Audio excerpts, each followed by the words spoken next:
Pero patawa lang yan. Ito yung sinasabi nila na misogynist daw ako ng mga babae.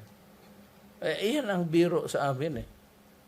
So I grew up with that kind of, yung mga ganon. Every time kasi babae. Hindi, magprangkahan tayo mga lalaki. Hindi, totoo lang. Para kasi yung isa, sinasakyan ninyo eh. Sabi, Duterte, bastos, babae.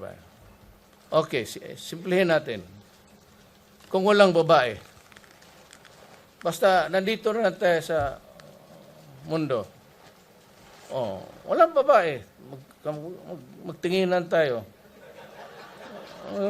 Ang gusto mo? May general dyan, magtingin sa akin, anong gusto mo? Halikan mo ako, puta, barilin kita dyan.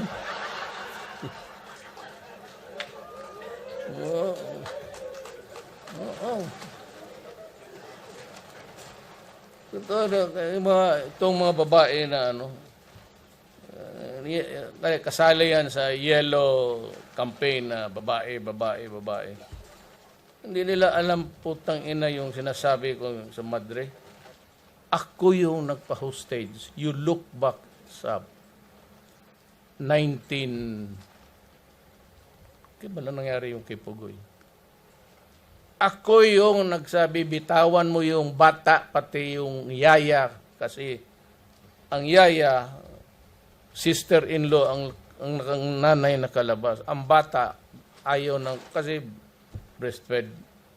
Ayaw na magdudo, kasi ang hanap, nanay. Kasi ako na nga, yung sinasabi nila na misogynist ako yung Madre. Totoo yun. Talungin yung mga pulis, matagal na serbisyo. Ako yung nagpa-hostage. Sabi ko, tanggalin mo yung, palisin mo yung ba. Pag sabi ko, bitawan mo, diretso na ako. Diretso na ako. Twice I did it.